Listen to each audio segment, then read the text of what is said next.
Good morning, everyone. Welcome to Unity of Chattanooga. Welcome to our home. Come on in, welcome home. You are loved, you belong here now. No matter where you've been, come on in, welcome home. You are loved, you belong here now. No matter where you've been, come on in.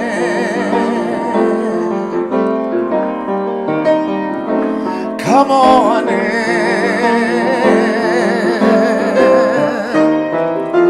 Come on in, welcome home.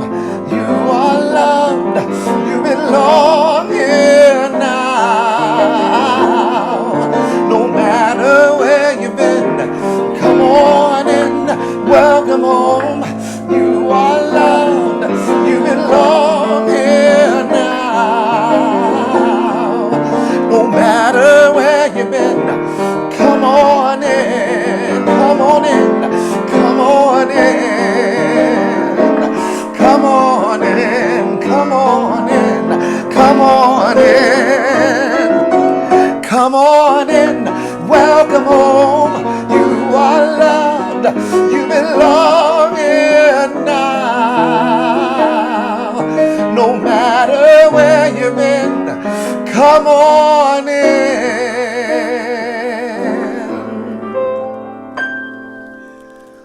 It's in every one of us to be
Good morning. I'm Reverend Faye Ann Schmidt, and I'm the Associate Minister here at Unity of Chattanooga. Welcome to our celebration service this morning. I'm excited to be here and know that you are too, so welcome. And thank you, Landis, for that wonderful song. We appreciate you and love you. Want to thank you for joining us online here at Facebook on Unity of Chattanooga. And please, in the comments section, say hello to each other. And if you have a friend that would benefit from this message, please share it with them. We never know when we can help somebody, so please do that. If this is the first time that you are here or you're a regular every week, thank you for joining us. We appreciate you. This week, November the 11th, Veterans Day. And we want all you veterans to know that we appreciate you. Throughout our history, service members have had to put on their uniforms to protect the values and the liberties that this nation is built on. And we want to say thank you for your courage, your sacrifice, and your service. Today, Unity was built over 100 years ago on prayer. And Unity of Chattanooga is part of Unity Worldwide Ministries from Unity Village, Missouri.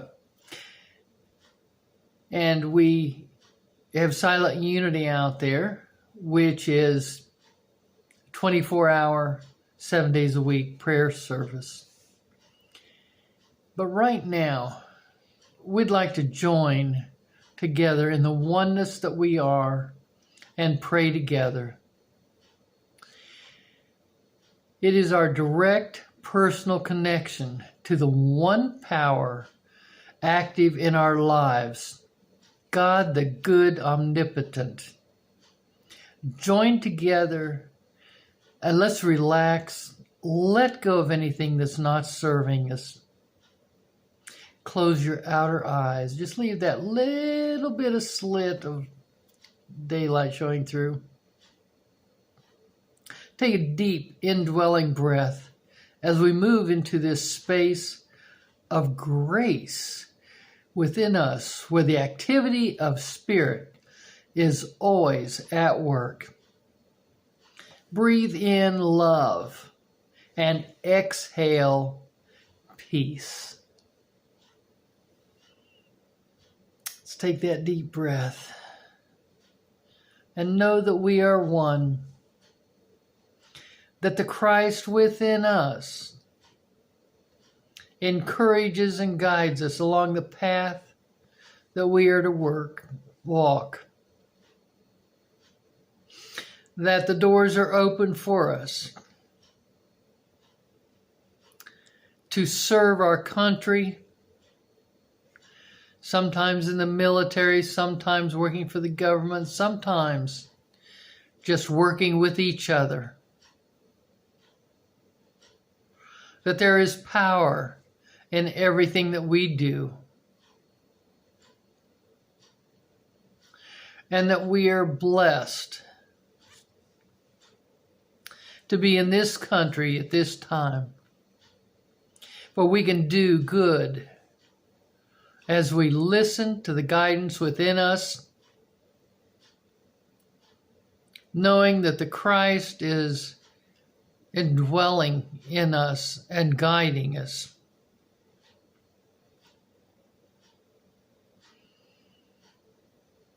As we bless each other,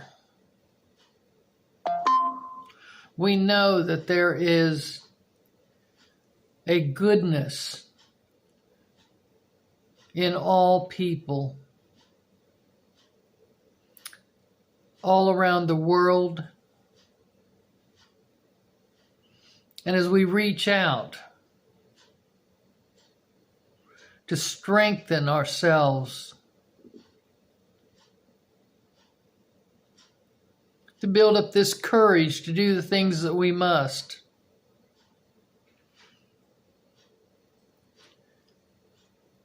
We know that we stand tall and proud to serve in whatever way we are serving, and we are blessed to do so. And so it is. Amen. And thank you. Thank you, God. We want to welcome our guest speaker today, who is our own Rev Doug Werth. And he is doing a series on Edwene Gaines' book, The Four Spiritual Laws of Prosperity. And today's daily word, the word for today is prosperity. The affirmation for today is prosperity fills my life. So in the comments section, write that in, prosperity fills my life, and say it out loud. Say it to the person next to you, or just say it to yourself. But prosperity fills my life. In reference to, or before Reverend Doug talks today, on this third spiritual law, the mysterious power of forgiveness. We want to turn back to Landis for his special music. So thank you. And Landis, to you.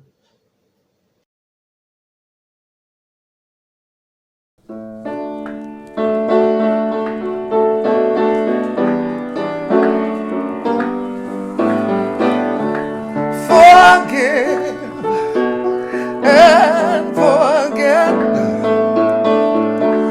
That is the way we all should live. Leaving the past behind. Forgive and forget.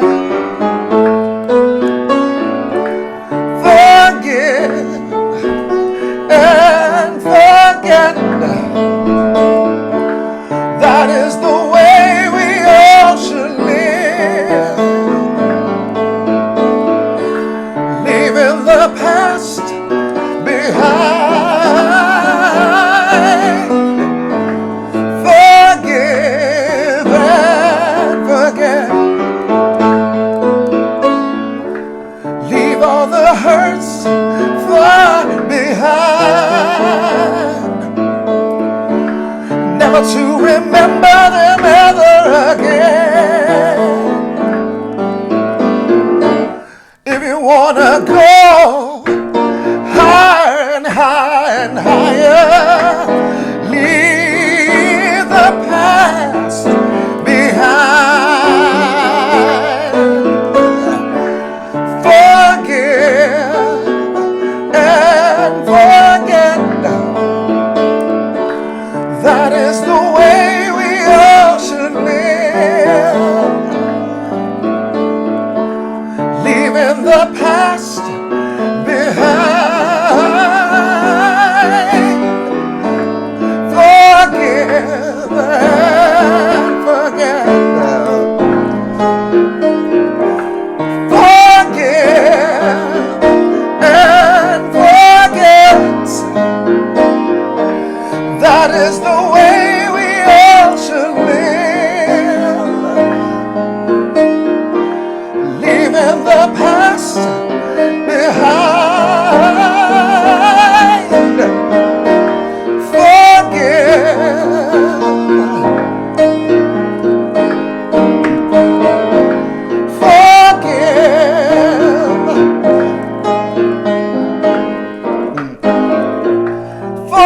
Forgive and forget.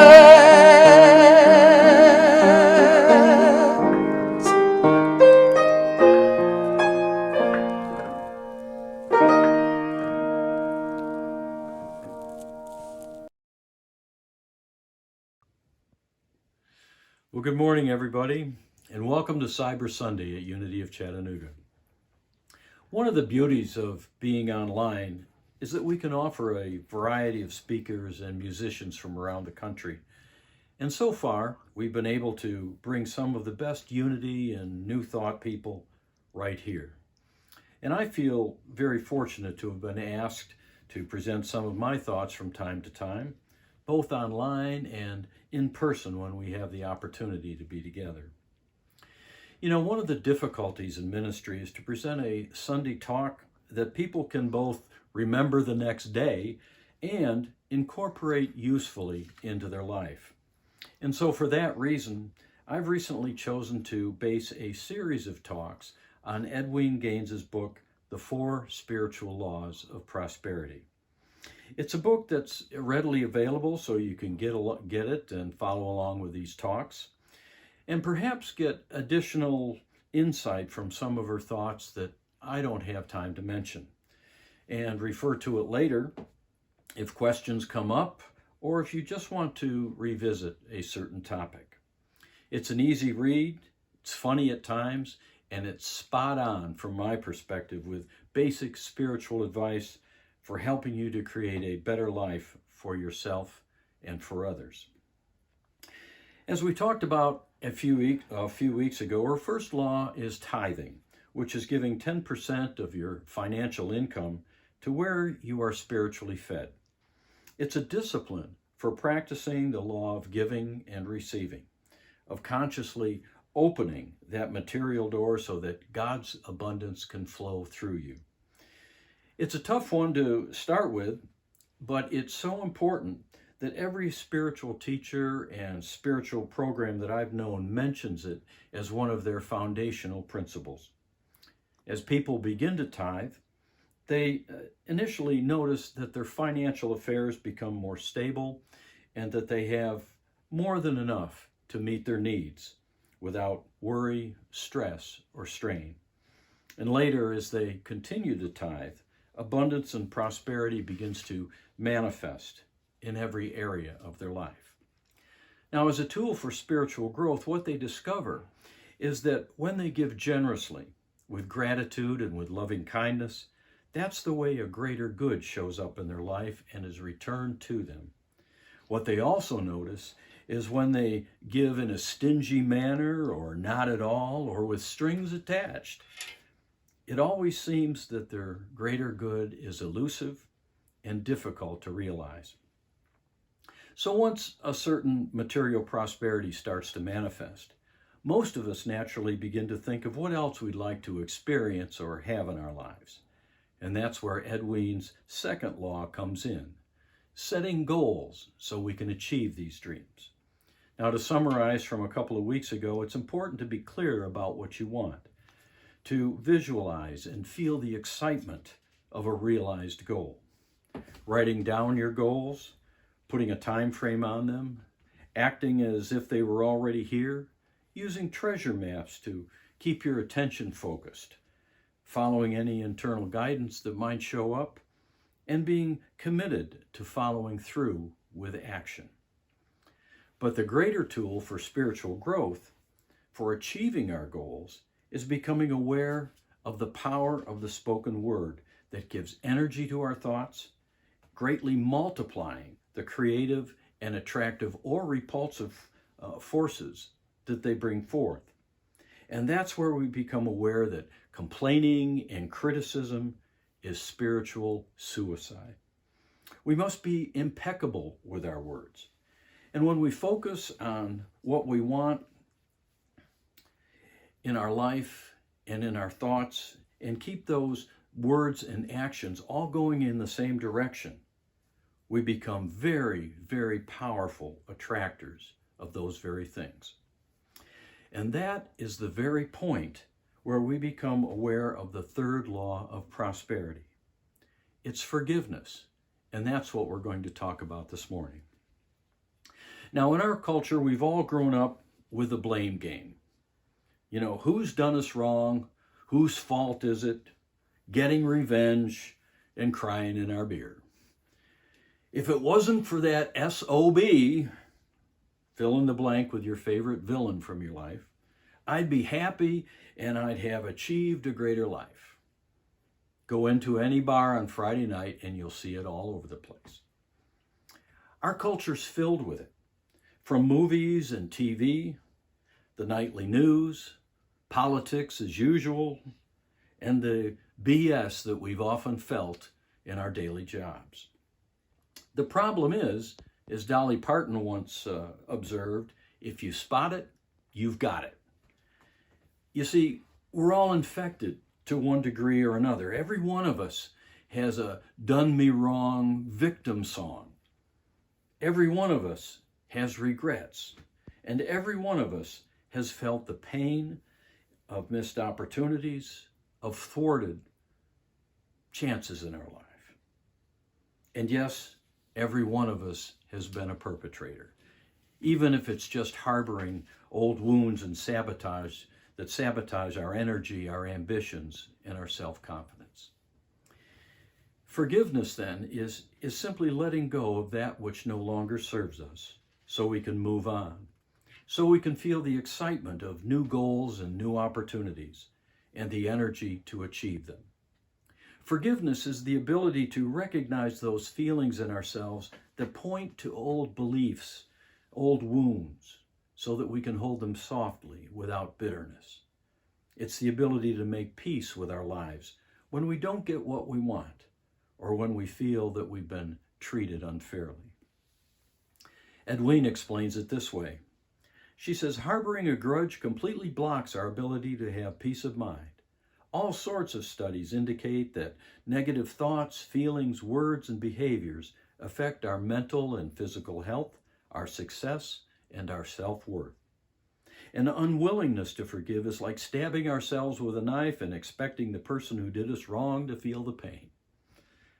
Forgiveness is not something we do for the sake of another person, to get them off the hook.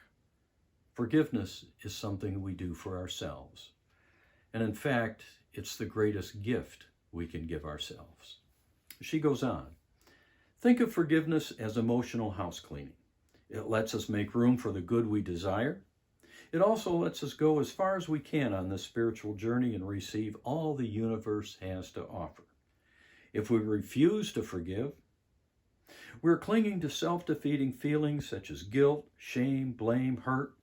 And when we do this, we cannot feel truly worthy of having the best God can give us. We cannot and will not accept God's gifts. Forgiveness is not denying what happened or your feelings about it. It did happen. And the first step in forgiveness is to become fully aware of your feelings and your beliefs. Be honest with yourself about them. You have to own them before you can release them.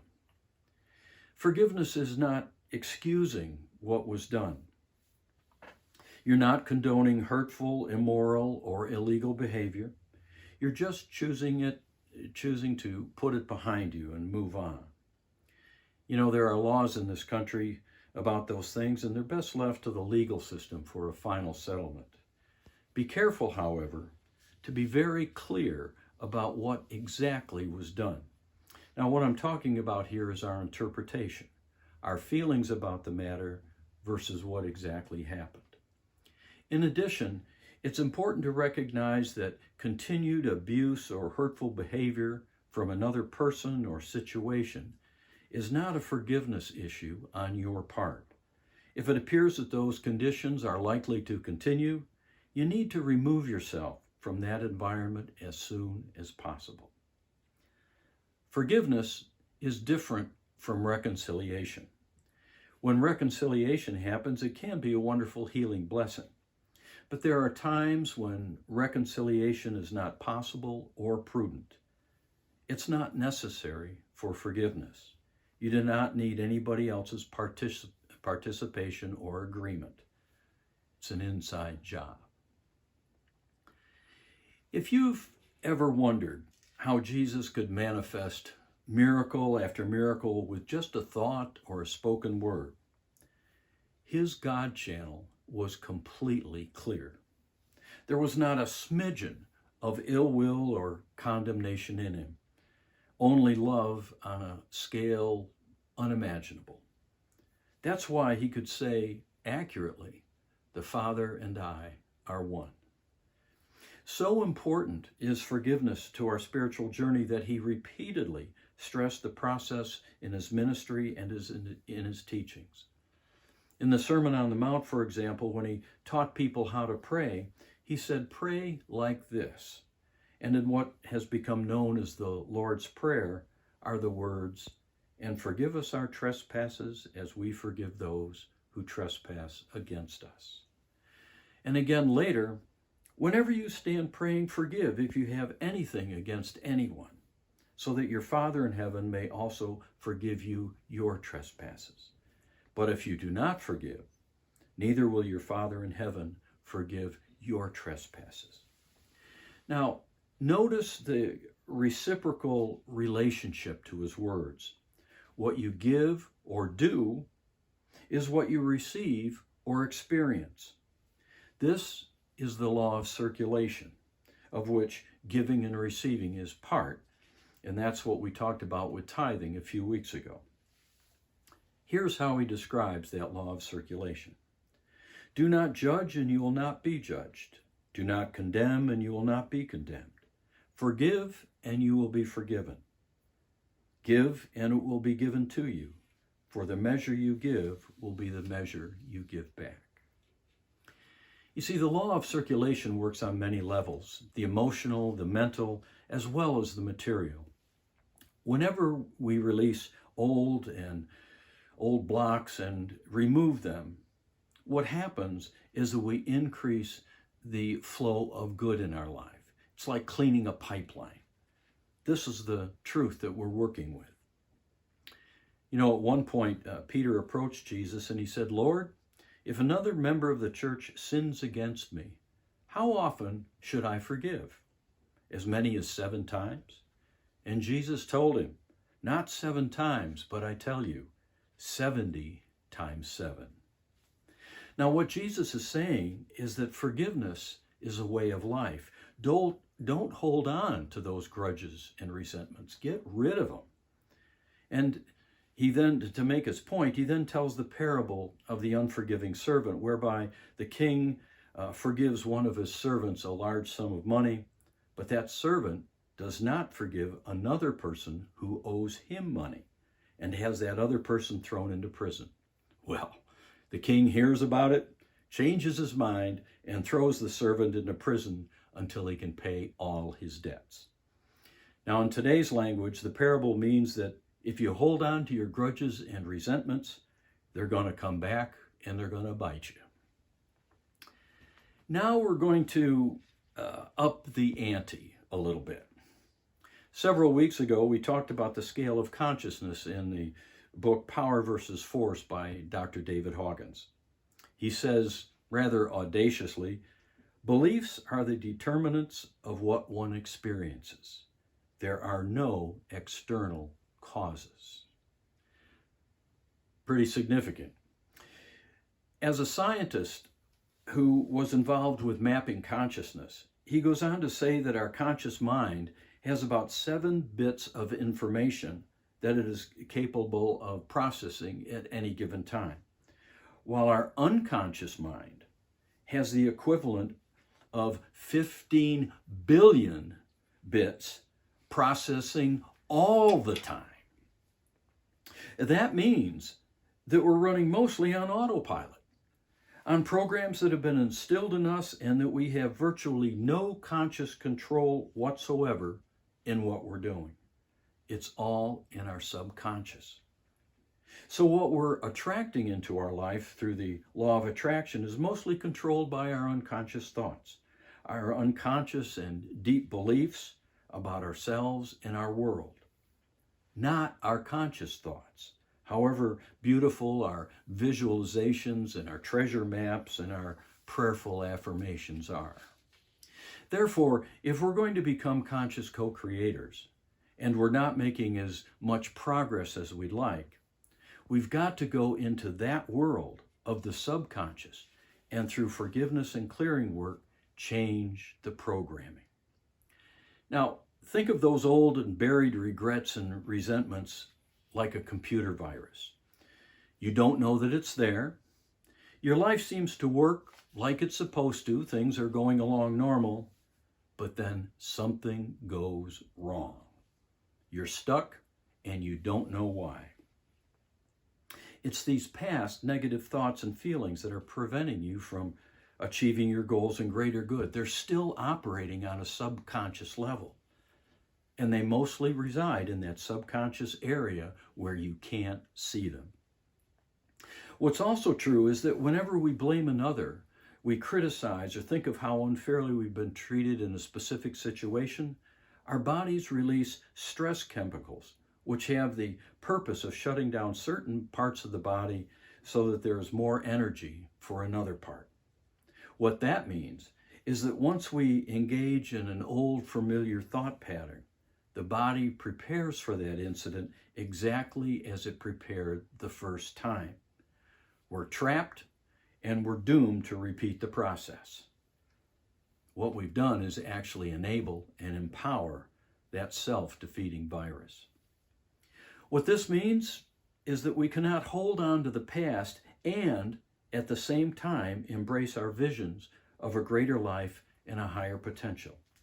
It's just not going to happen. We can't do two things at once.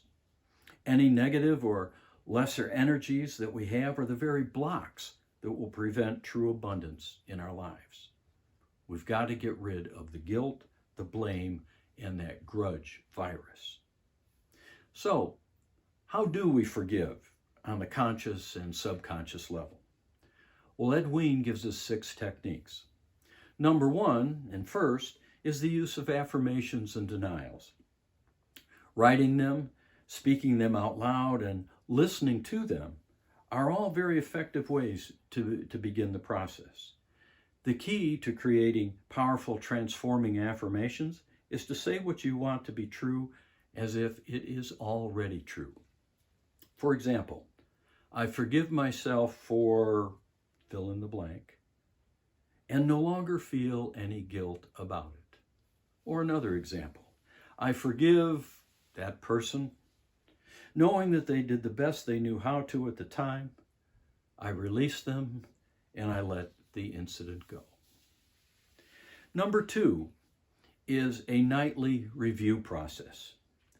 Before going to bed at night, take time to review the day and notice any complaints, hurts, or grudges that may have come up and release them through the forgiveness process. Edwene says, every night before I go to sleep, I ask myself prayerfully, have I put anyone outside my heart today? Now, I'm not proud to say that usually I have, and it's always for the same reason. Some poor soul did not get Queen Edwene's edict about how to behave on planet Earth. So I take some time each evening, inviting them back into my heart space, looking to see what caused me to toss them out, forgiving them and myself, and making a new commitment to be more awake and aware. In the Apostle Paul's letter to the Ephesians, he counsels us, don't let the sun go down on your anger. Wise advice. Number 3 is a forgiveness inventory. Once a year or more often if necessary, set aside a day and find a quiet place to find yourself face to face with your past. Alone and uninterrupted, mentally go through your whole life, double checking your feelings and memories to see if you've overlooked or forgotten or neglected to forgive someone. Now, this is an internal awareness exercise to notice anything in your life that is still bothering you on some level. Another effective way to do this internal awareness is a silent retreat for several days, which I described in detail on Wednesday's podcast with Shannon. In the 1600s, Pascal noted, all of humanity's problems stem from man's inability to sit quietly in a room alone. And I can assure you that if you've got any old stuff in your consciousness, it will come up as you sit quietly alone for an extended period of time. Number 4 is confession. And we've all done things that we regret and feel guilty about. Edwene notes that every dog has a few fleas. So using the power of the spoken word, sometimes it's important to speak about these things. It allows you to get it out in the open, to feel the intensity, and to let it go. Sharing with at least one other person confidentially can be a vitally important part of your peace of mind. Now, Roman Catholics have used this process of confession for years. AA and similar 12-step groups are perhaps the most effective self-help groups on the planet today, and they all share one very important step: taking a fearless and searching inventory of your errors and your failings, and sharing this list with one other person. That other person is simply a silent, impartial listener, sworn to confidentiality. It can be a terrifying process at first, but the results are very, very effective. Number 5, reframing. When we consider the power of our thoughts, the belief that in a perfectly ordered universe there are no coincidences, and that we are responsible for the events and circumstances in our life, we sometimes are at a loss to understand why something truly horrific has happened to us, especially at an early age. Is God punishing us for something? Was it mere chance of being in the wrong place at the wrong time?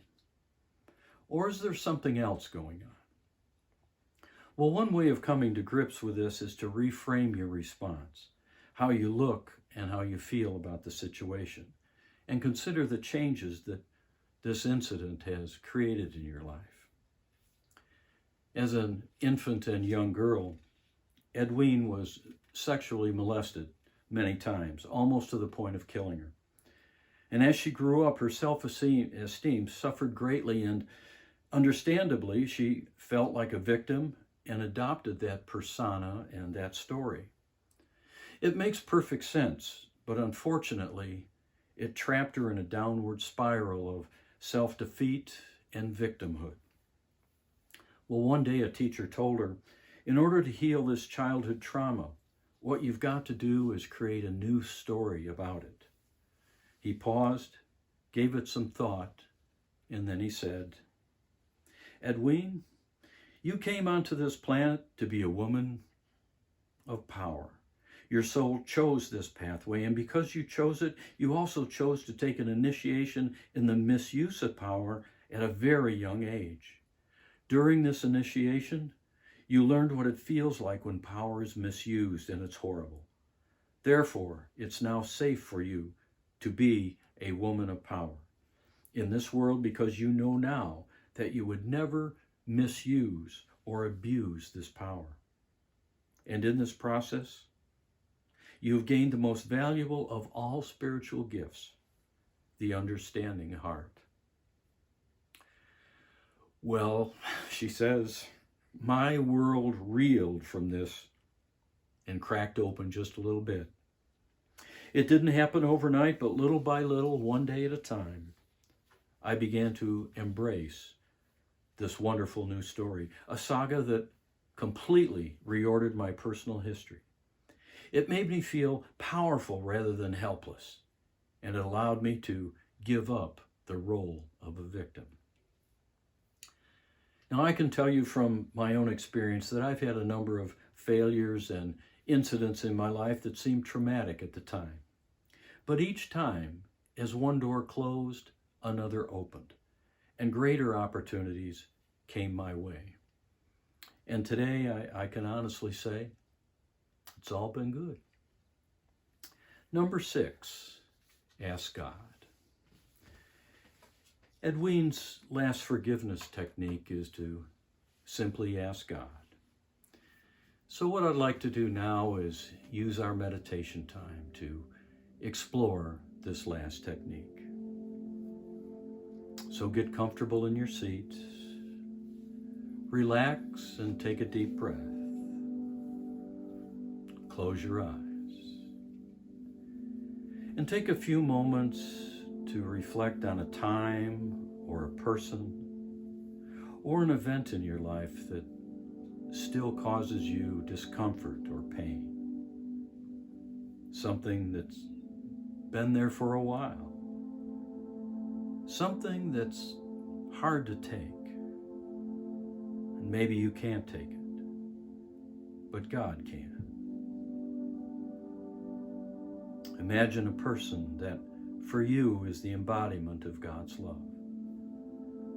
It could be Jesus or Buddha, Mary or Mohammed. A person whom you love and with whom you can speak with total honesty and trust. And so for right now, we'll use Jesus. Imagine he is right there with you, right beside you, holding your hand and with one arm around you. And he says simply, I love you.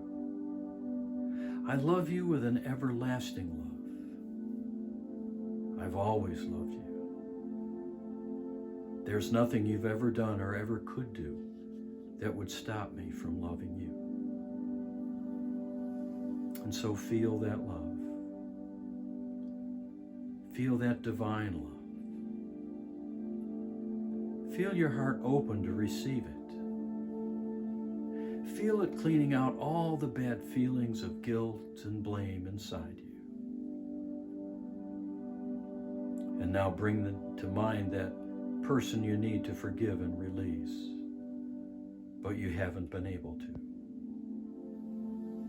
And what you can't do, Jesus can. And so imagine that person right there with you and Jesus. Tell the person whatever you need to tell them to forgive them. Feel that healing taking place. And if anyone else comes to mind, bring them up also, so that you and Jesus can forgive them too. And now in this sacred space, bring up anything bad that you've done that you still feel guilty about. You don't have to tell Jesus about it. He already knows and loves you anyway. But you may need some help in forgiving yourself. Ask for that help. And then imagine Jesus smiling at you and saying, my beloved, it's gone. You're free. You're not guilty. You don't need those bad feelings anymore. So take a deep infilling breath. And on the out-breath, release them and let them go. And then say to yourself, I'm free. I'm forgiven. It's done. Thank you, God. And thank you, Jesus. And so it is. Amen. Forgiveness is a tool on our spiritual journey. It's a way of life that keeps us centered, growing, and an effective co-creator in our life. It's not therapy, but an educational process, and it's work that only we can do ourselves. Sometimes it's a difficult path, but it need not be when we understand the process. We see and feel the hurts. We do our spiritual work, and we invite in the light. When we talk about forgiveness instead of blame and revenge, we not only heal ourselves, but give permission for others to do the same. That's how we grow spiritually. It's the next step on the path, grasshopper. God bless. Thank you, Reverend Doug, for reminding us of how important forgiveness is in our lives. It is definitely a journey that involves moving from the thoughts in our head to the love in our heart. At this time in our service, we give the gifts that we are blessed to give. This is our love offering time. I would just like to say that this year has been like no other year. But we have so many people that continue to give and help us with the work that our ministry is doing, and we thank you for that. The board thanks you. I'd like to read a paragraph from the daily word for today. Today's word, prosperity. We talked about earlier, prosperity fills my life. This paragraph reads, the divine idea of prosperity is unlimited, more than sufficient to meet every need. I know true prosperity when I live from this truth. Giving freely and generously keeps prosperity at the forefront of my consciousness. I know the more I give, the more of myself I place into circulation, and the more I will experience. As I give of myself, I increase the flow of prosperity in my life and in the world. What a good thought. So let's keep that in mind and let's bless the gifts that we are giving. Divine love through me blesses and multiplies all that I am, all that I have, and all that I give, and all that I receive. I give in love and I receive in abundance. So let's bless these gifts and send them to fulfill the vision of unity of Chattanooga and the board. And let's say all of us really appreciate the work that we do. Bless you for this.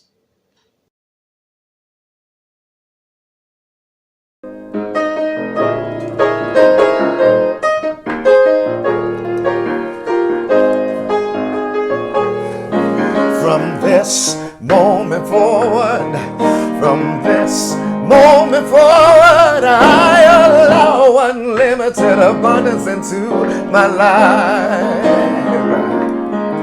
From this moment forward, from this moment forward, I invite unlimited abundance into my life.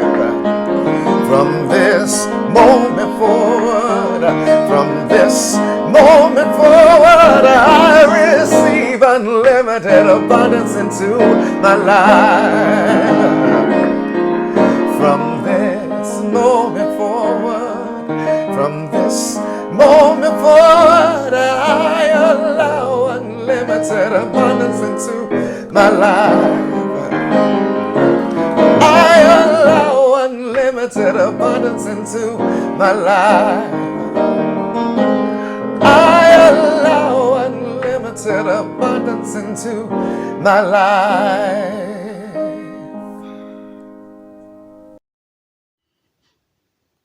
And now it's time for our announcements. Sunday morning at 9:30 before the celebration service, we have a meditation on Zoom, and you can find the link on our website at unityofchattanooga.org. Also want to remind you that you can enjoy the midweek faith lift on Unity of Chattanooga's Facebook page each Wednesday around 4 p.m. with Board President Shannon LeBron and Rev Doug Werth. It's a casual conversation about all things spiritual. Since it is archived, you can watch it at your convenience. As we focus on the future of our ministry, don't forget that we have created a building fund. And if the time is right, we will be able to find the new space that is ready for us to meet together in person on a regular basis. Yay for that. Currently, we have collected $1,600 in the fund, and I invite you to make a donation today. Large or small, does not matter. Just join us in this, and this is in addition to your regular tithe. Our outreach program for the homeless, we are collecting individually wrapped, non-perishable foods, toiletries, socks, and gloves for the homeless at Tent City. Please email Shannon if you would like to make a donation. Next Sunday, I will be back online with Reverend Sandra Campbell, who is the Associate Minister at Unity Temple on the Plaza in Kansas City, Missouri. She's also the Executive Director of the Ministerial School, Unity Urban Ministerial School. She's also on the board of Unity Worldwide Headquarters. She is a very, very positive influence and appreciation. We just appreciate the work that she does. So join us next week. Her talk will be about gratitude to help us get ready for the celebration of the Thanksgiving holidays. I hope you'll be able to join us at Unity of Chattanooga's Facebook page, on our website, or the YouTube channel. The following Sunday, on the 28th, we will meet again in person for our Sunday service at the Red Bank Community Center. A slight little change. However, our only AV man, Shannon, will be away to celebrate Thanksgiving with his family in New York, and we wish him a happy visit with his family. This also means that there will not be a record of the service for the live Facebook page, which also means that you'll have to enjoy the service in person. So join us. We would love to meet you. If you've not joined us before, please do. A good thing that follows the service, we hope you'll stay and enjoy the potluck of Thanksgiving leftovers. Just think, good friends, good food. That is a perfect recipe for a great time. So write that date, November 28th, on your calendar, and please plan to join us if you're in town. We'd love to have you here. Thank you. This is also the perfect opportunity to once again invite anyone who would like to help out with our AV department. Please contact Shannon so that the broadcast of our service on Facebook will not be interrupted in the future. In closing, as we close our service today, we'd like to invite you to join together as we say our prayer for protection. The light of God surrounds us. I am light. The love of God enfolds us. I am love. The power of God protects us. I am power. The presence of God watches over us. I am presence. Wherever we are, God is, and all is well. Thank you for blessing us with your presence today. Join us now in singing, Let There Be Peace on Earth with Landis Batts. And be blessed. Thank you.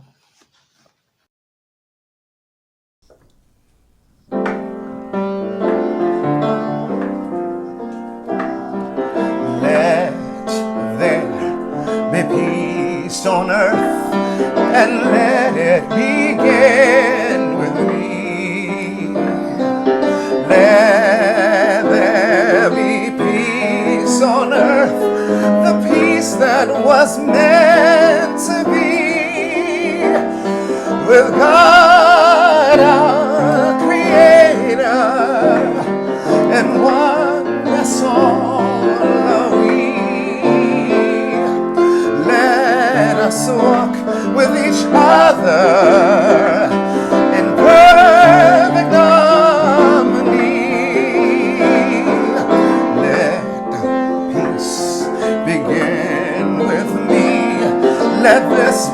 a moment now. With every step I take, let this be my joyous vow, to take each moment and live each moment